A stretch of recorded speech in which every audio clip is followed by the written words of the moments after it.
तो आज की इस वीडियो में मैं आपको टोक्यो गहोल की स्टोरी एक्सप्लेन करूंगी। ये मूवी 2019 की है। तो अगर आपको वीडियो पसंद आए तो वीडियो को लाइक करें और चैनल पर नए हैं तो चैनल को सब्सक्राइब करें। मूवी की स्टार्टिंग टोक्यो से होती है, जहाँ पर इंसान भी रहते हैं और इंसानों को खाने वाले क्रीचर्स भी रहते हैं और इन्हें गोल्स का नाम दिया गया है। दोनों एक दूसरे को मारना चाहते हैं ताकि उनमें से कोई भी एक टीम दुनिया में रह सके, या तो इंसान या वो गोल्स। और हॉर्स को मारने के लिए टोक्यो को गवर्नमेंट ने एक टीम भी बनाई होती है। और इसके बाद हमें एक लड़का जिसका नाम केनेकी होता है दिखाया जाता है और इसे किताबें पढ़ने का बहुत ही ज्यादा शौक था। एक दिन वो अपने दोस्त के साथ बैठा होता है तो अपने दोस्त से पूछता है कि क्या तुमने कभी गोल को देखा है। तो उसका दोस्त जवाब देता है कि नहीं, मैंने गोल्स को नहीं देखा, लेकिन मैं इतना जरूर जानता हूँ कि वो इंसानों की तरह ही दिखते हैं और हो सकता है कि वो हमारे दरमियान आसपास ही हों। इसी दौरान वहाँ पर एक लड़की आती है जो कि केनेकी को बहुत ही ज्यादा पसंद होती है और फिर वो लोग लंच पे जाने का प्लान करते हैं।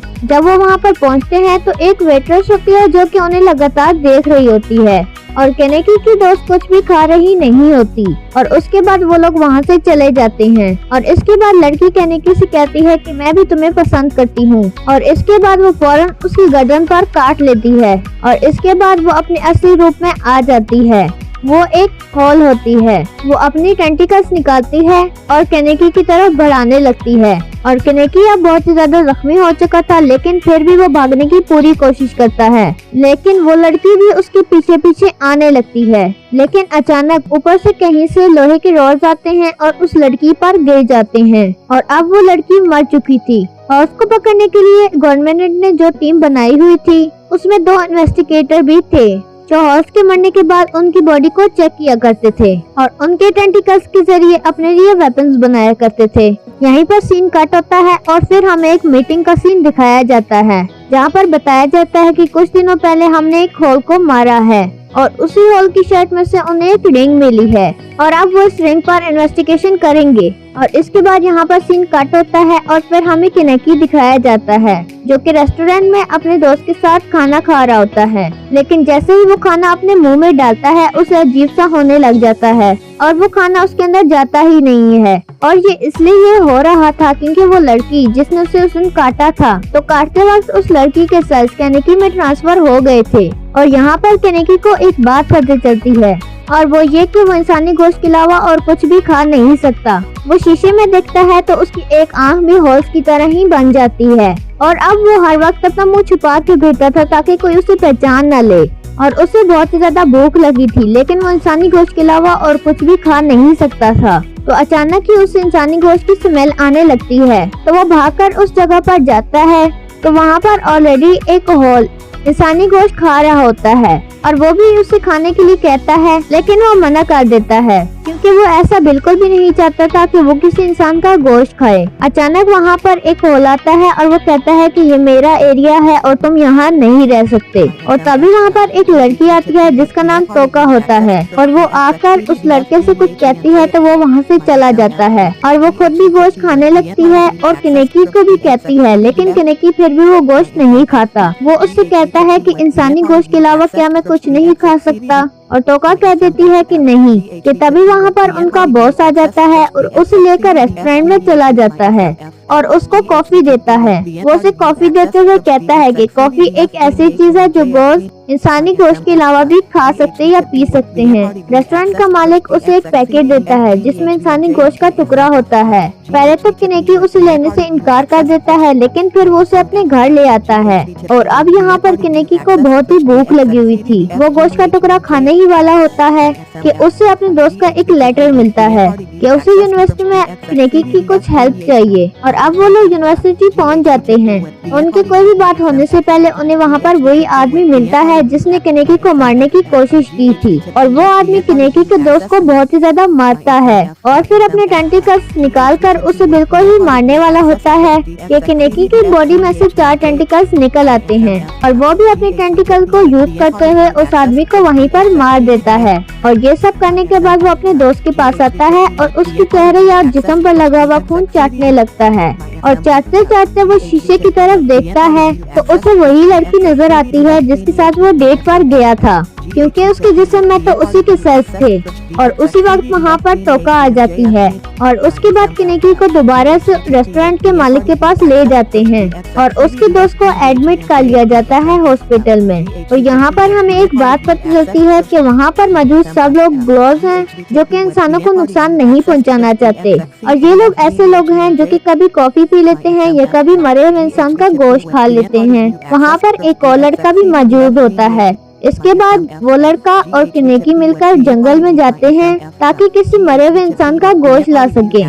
उस जंगल में पहुंचकर वो लड़का किनेकी को बताता है कि गोश्त का कोई ऐसा ग्रुप भी है जो कि इंसानों को नुकसान नहीं पहुंचाता, और वो लोग उन इंसानों को गोश्त खाते हैं जो कि मर चुके होते हैं। और इसके बाद यहीं पर सीन कट होता है और दूसरी तरफ हमें दिखाया जाता है कि तोका की एक दोस्त उससे मिलने आती है और उसके लिए कुछ खाना भी बना कर लाती है क्योंकि वो इंसान थी।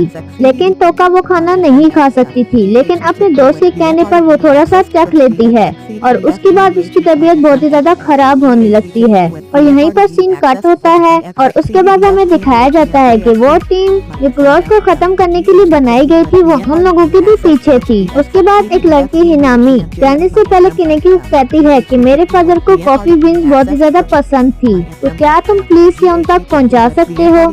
रिकी मान जाता है और वो बीन्स उनकी कब्र में रख देता है और ये सब करते हुए उसे एक आदमी देख लेता है और उस टीम को फोन कर देता है। वो दोनों इन्वेस्टिगेटर वहाँ पर आते हैं और वो कब्र खोदकर उसका सारा सामान देखने लगते हैं। उसके बाद ये सीन यहीं पर कट होता है। दूसरी तरफ हम देखते हैं कि नामी और उसकी माँ निकलने के लिए बिल्कुल तैयार होते हैं और जैसे ही वो बाहर पहुँचती है तो बारिश शुरू हो जाती है और हमें किनेकी दिखाया जाता है क्योंकि उनके लिए छतरी लेकर आ रहा था और उसी के लिए वो ब्रिज के नीचे रुक जाती हैं। अभी वो रुकी हुई होती हैं कि वो टीम मेंबर्स यानी कि इन्वेस्टिगेटर वहाँ पर आ जाते हैं। वो उन्हें हिनामी के बाप का मास्क दिखाता है और उन्हें मारने के लिए गन निकालता है, लेकिन हिनामी की माँ हिनामी को वहाँ से भेज देती है और भागते भागते रास्ते में उसे किनेकी भी मिल जाता है और वो उसे लेकर जब वापस आती है तो वो देखते हैं कि हिनामी की मॉम का उन्होंने बहुत ही बुरा हाल कर दिया है। उसके बाद उसकी मॉम वहीं पर मर जाती है और हिनामी बहुत ही ज्यादा सैड हो जाती है। यहीं पर ये सीन कट होता है। फिर हमें तोका दिखाई जाती है और जब ये सब बातें उसे पता चलती हैं तो उसे बहुत ही ज्यादा गुस्सा आता है। वो कहती है कि अब मैं इनका मुकाबला खुद ही करूंगी। वो उन पर अटैक करने के लिए निकल जाती है। वहाँ पर जाकर उसकी उन दोनों से बहुत ही ज्यादा लड़ाई होती है। लड़ते लड़ते तोका बहुत ही ज्यादा जख्मी हो जाती है तो वो वहाँ से चली जाती है। तोका किरे के पास आती है और कहती है कि हिनामी के पेरेंट्स को उन्होंने ही मारा है और तुम जाकर उन्हें मार दो।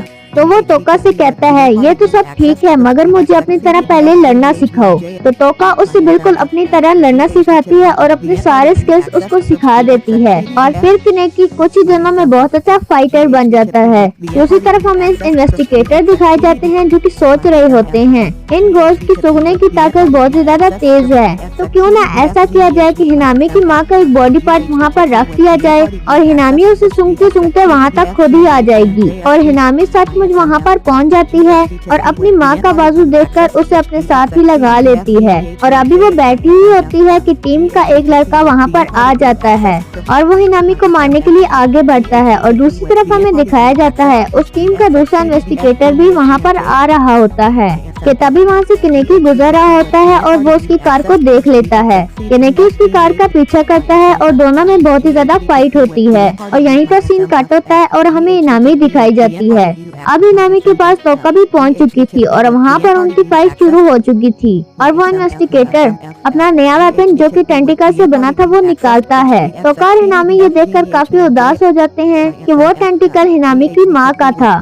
इसके बाद ये लोग फिर लड़ने लग जाते हैं तो किनेकी उससे पूछता है कि तुमने हिनामी के पेरेंट्स को क्यों मारा, लेकिन इन्वेस्टिगेटर उस पर अटैक करने वाला होता है कि तभी किनेकी उसके शोल्डर पर बाइट कर लेता है और दूसरा इन्वेस्टिगेटर अपने वेपन्स के जरिए तोका को काफी जख्मी कर देता है और वो तोका को मारने ही वाला होता है कि हिनामी के भी टेंटिकल्स निकल आते हैं और वो किसी न किसी तरह तोका को बचा ही लेती है और तोका उनमें से एक इन्वेस्टिगेटर को मार देती है और दूसरी तरफ किनेकी भी दूसरे इन्वेस्टिगेटर को मारने ही वाला होता है। तभी उसे याद आता है कि मैंने इंसानों को नहीं मारना। तभी वहाँ पर वो लड़का भी आ जाता है जो कि नेकी के साथ जंगल में मरे हुए इंसानों का गोश्त ढूंढने गया था। फिर ये लोग यहाँ से चले जाते हैं। फिर सीन कट होता है और हमें दिखाया जाता है इहनामी भी अब इन्हीं के साथ रहना शुरू हो गई थी और इसी के साथ इस मूवी का एंड होता है। तो अगर आप इस तरह की और वीडियो देखना चाहते हैं तो स्क्रीन पर क्लिक करें। अगर आपको वीडियो पसंद आए तो वीडियो को लाइक करें और चैनल पर नए हैं तो चैनल को सब्सक्राइब करें। तो मिलते हैं एक और वीडियो के साथ, तब तक के लिए खुदा हाफिज।